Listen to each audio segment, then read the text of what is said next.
42వ శ్లోకము. అథవా యోగినామేవ కులే భవతి ధీమతాం ఏతద్ధి దుర్లభతరం లోకే జన్మ యదీదృశం. అథవా లేదా యోగినాం ఏవా పురోగమించిన యోగుల యొక్క కులే కుటుంబములో భవతి పుట్టును ధీమతాం గొప్ప జ్ఞానవంతులైన వారి ఏతత్హి కానీ ఇది దుర్లభతరం మిక్కిలి అరుదు లోకే ఈ ప్రపంచములో జన్మ జననము యత్ అట్టిది ఈదృశం ఇట్టిది లేక దీర్ఘకాల యోగాభ్యాసము పిమ్మట ఉత్తీర్ణుడు కానిచో అట్టి యోగి నిశ్చయముగా మహాజ్ఞానవంతులైన యోగుల కుటుంబమున జన్మించును. కాని ఈ జగత్తులో అట్టి జన్మ నిశ్చయముగా మిక్కిలి దుర్లభము. భాష్యము. యోగులు అనగా గొప్ప జ్ఞానవంతులైన వారి కుటుంబమున లేక శుద్ధ భక్తుల కుటుంబమున జన్మము ఇక్కడ ప్రశంసించబడినది. ఎందుకనగా అట్టి కుటుంబములో జన్మించిన శిశువుకు జీవితారంభము నుండే ఆధ్యాత్మిక జీవితము కొరకు ప్రోత్సాహం లభించును. ఇది ముఖ్యముగా ఆచార్యులు లేక గోస్వాముల కుటుంబములలో జరుగును. అట్టి కుటుంబముల వారు సంప్రదాయము మరియు శిక్షణ ద్వారా గొప్ప పండితులు మరియు భక్తులై ఉందురు. అట్లు అట్టి కుటుంబంలో జన్మించిన వారు ఆధ్యాత్మిక ఆచార్యులు కాగలరు. భారతదేశములో అట్టి ఆచార్య కుటుంబములు అనేకము కలవు. కానీ తగినంత విద్య మరియు శిక్షణ లోపించుట చేత ప్రస్తుతము అవి పతనము చెందినవి. ఏమైనను భగవత్కృపచే తరతరములుగా శుద్ధ భక్తులను తయారు చేయు అట్టి కుటుంబములు మరికొన్ని కలవు. అట్టి కుటుంబములలో జన్మించుట నిశ్చయముగా గొప్ప అదృష్టము. భగవత్కృపచే మా ఆధ్యాత్మికాచార్యులైన ఓం విష్ణుపాద శ్రీ శ్రీమద్ భక్తి సిద్ధాంత సరస్వతి గోస్వామి మహారాజు గారికిని మాకును అట్టి కుటుంబములలో జన్మించు అవకాశము కలిగినది. ఆ విధముగా జీవితారంభము నుండే మేము శ్రీకృష్ణ భగవానుని భక్తియుక్త సేవలో సుశిక్షితులమైతిమి. తరువాత భగవంతుని దివ్య సంకల్పానుసారము నేను గురు శిష్య పరంపరలోని మా ఆధ్యాత్మికాచార్యుని కలుసుకోగలిగితిని. 43వ శ్లోకము. తత్రాతం బుద్ధి సంయోగం లభతే పౌర్వదేహికం యతతే చ తతో భూయః సంసిద్ధౌ కురు నందన. తత్ర తరువాత తం ఆ బుద్ధి సంయోగం చైతన్య పునరుద్ధరణము లభతే పొందును పౌర్వదేహికం పూర్వజన్మకు సంబంధించిన యతతే అతడు యత్నించును చా కూడా తతః అటు పిమ్మట భూయః తిరిగి సంసిద్ధౌ పరిపూర్ణత్వము కొరకు కురునందన ఓ కురుపుత్ర ఓ కురునందన అట్టి జన్మను పొందిన అతడు తన పూర్వజన్మకు సంబంధించిన ఆధ్యాత్మిక చైతన్యమును పునరుద్ధరించుకుని పరిపూర్ణ విజయమును సాధించుటకు అధిక అభివృద్ధి కొరకై తిరిగి యత్నించును. భాష్యము. పూర్వజన్మకు సంబంధించిన ఆధ్యాత్మిక చైతన్యమును జాగృతపరచుకొనుటకు ఉత్తమ బ్రాహ్మణ కుటుంబములో తన 3వ జన్మను పొందిన భరత మహారాజు చరిత్ర ఒక్కటి ఉదాహరణ. భరత మహారాజు ప్రపంచ సార్వభౌముడు.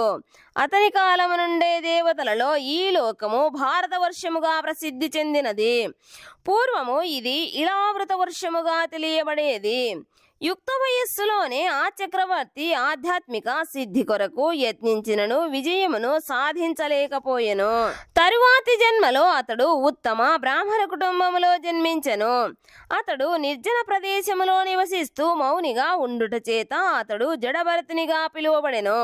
కానీ అతడు గొప్ప యోగి అని మహాజ్ఞాని అయిన రాహుగణ మహారాజు తరువాత గుర్తించగలిగెను. అతని జీవిత చరిత్ర నుండి యోగాభ్యాసపు యత్నములు ఎన్నటికి వృధా కావని ఎరుగవచ్చును. అనగా భగవత్కృపచేతనే యోగాభ్యాసకుడు కృష్ణ చైతన్యములోని పరిపూర్ణత్వమును కొరకై మరలా అవకాశములను తిరిగి పొందుతుండును. 44వ శ్లోకము. పూర్వాభ్యాసేన తేనైవ హ్రియతే హేవసోపి సహా జిజ్ఞాసురపి యోగస్య శబ్ద బ్రహ్మాతి వర్తతే. పూర్వాభ్యాసేన పూర్వజన్మలోని అభ్యాసము చేతనే తేనా ఏవా నిశ్చయముగా హ్రియతే ఆకర్షించబడును. హి తప్పగా అవశః అప్రయత్నముగా అపి కూడా సహు అతడు జిజ్ఞాసువు అపి అయినను యోగస్య యోగ యొక్క శబ్ద బ్రహ్మ శాస్త్రములలోని కర్మ సిద్ధాంతములను అతివర్తతే అతిక్రమించును. పూర్వాభ్యాసముచే పొందిన ఆధ్యాత్మిక చైతన్యము ద్వారా అతడు కోరకనే అప్రయత్నముగా యోగ సిద్ధాంతముల వైపుకు ఆకర్షించబడును. అట్టి జిజ్ఞాసువైన యోగి శాస్త్రములలో తెలుపబడిన ఆచార విధులకు ఎల్లప్పుడూ అతీతుడై ఉండును. భాష్యము. పురోభివృద్ధి సాధించిన యోగులు శాస్త్రములలో తెలుపబడిన ఆచార విధుల పట్ల అంతగా ఆకర్షితులవ్వరు. ఏమైనను వారు అత్యున్నత యోగయైన సంపూర్ణ కృష్ణ చైతన్యముకు తమను ఉద్ధరింపజేయు యోగ సిద్ధాంతముల పట్ల సహజముగానే ఆకర్షించబడుదురు. శ్రీమద్భాగవతము 3వ స్కందము 33వ అధ్యాయము 7వ శ్లోకములో ఉత్తమ యోగులు అట్టి వైదిక ఆచార విధుల పట్ల ఉపేక్షకు సంబంధించి ఈ విధముగా తెలుపబడినది.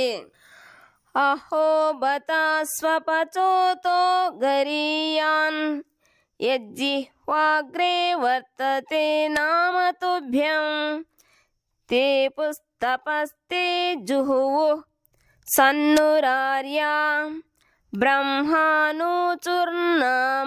గృణంతి ఏతే.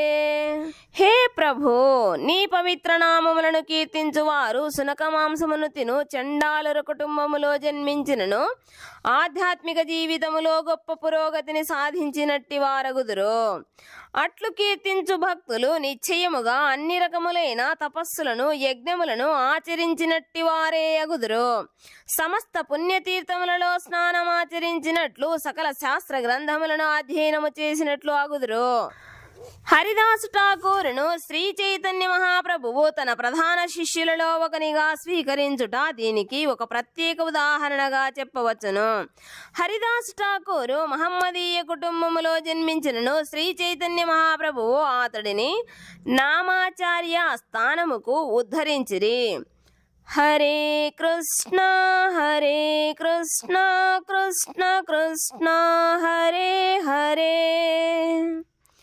హరే రామ రామ రామ హరే హరే అని ప్రతిరోజు భగవంతుని దివ్యనామమును ఖచ్చితముగా 3 లక్షల సార్లు జపించుటయే అందుకు కారణము. అతడు నిరంతరము భగవంతుని పవిత్ర నామమును జపించుట చేత పూర్వజన్మలో శబ్ద బ్రహ్మముగా పిలువబడు ప్రముఖ వేదములలోని ఆచార విధులనన్నింటినీ పూర్తి చేసినట్లుగా చెప్పవచ్చును. కనుకనే పవిత్రులు కానిదే ఎవరును కృష్ణ చైతన్య సిద్ధాంతములను అవలంబించుట గాని పవిత్ర భగవన్నామమైన హరే కృష్ణ మహామంత్ర జపకీర్తనలలో నెలకొనుట గాని సంభవింపదు. 45వ శ్లోకము. ప్రయత్నాత్ యతమానస్తు యోగి సంశుద్ధ కిల్బిషః అనేక జన్మ సంసిద్ధస్తతో యాతి పరాం గతిం. ప్రయత్నాద్ తీవ్రమైన అభ్యాసముతో యతమానః ప్రయత్నిస్తూ మరియు యోగి సంశుద్ధ కిల్బిషః ప్రక్షాళింపబడిన పాపములు కలిగిన వాడై అనేక జన్మ పెక్కు జన్మల పిమ్మట సంసిద్ధ పరిపూర్ణత్వమును సాధించిన వాడై తతః అటు పిమ్మట యాతి పొందును పరాం మహోన్నతమైన గతిం గమ్యమును. సమస్త కల్మషముల నుండి శుద్ధిపడిన యోగి మరింత అధిక పురోగతి కొరకై శ్రద్ధతో యత్నించినప్పుడు అనేక జన్మల అభ్యాసము పిమ్మట పరిపూర్ణత్వమును పొంది అంత్యమున పరమగతిని పొందును. భాష్యము. ప్రత్యేకించి పవిత్రము లేక సంపన్నమైన లేక ధార్మిక కుటుంబములో జన్మించు వ్యక్తి యోగాభ్యాసము కొరకై తనకు అనుకూల పరిస్థితులు కలిగినని గుర్తించును. కనుకనే అతడు సంపూర్ణముగా మిగిలిన తన కార్యమును దృఢ నిశ్చయముతో తిరిగి ఆరంభించి సమస్త భౌతిక కాలుష్యముల నుండి పూర్తిగా ప్రక్షాళితుడగును. చివరికి అతడు అట్లు సమస్త కాలుష్యముల నుండి విముక్తుడైనంతనే పరమ సంసిద్ధిని అనగా కృష్ణ చైతన్యమును పొందును. అట్టి కృష్ణ చైతన్యము అన్ని రకముల కాలుష్యముల నుండి విముక్తి సాధించిన పరిపూర్ణత్వపు స్థితి. ఈ విషయము భగవద్గీత 7వ అధ్యాయము 28వ శ్లోకములో ఇట్లు నిర్ధారించబడినది. ఏషాం త్వంతగతం పాపం జనానాం పుణ్యకర్మణాం తే ద్వంద్వమోహ నిర్ముక్తా భజంతే మాం దృఢవ్రతాః. అనేకానేక జన్మలలో పుణ్యకర్మలను అనుసరించి సమస్త పాపముల నుండి మరియు మోహపూరితమైన ద్వంద్వభావముల నుండి పూర్తిగా విముక్తుడైన మానవుడు భగవంతుని ప్రేమయుక్త సేవలో నెలకొనగలడు.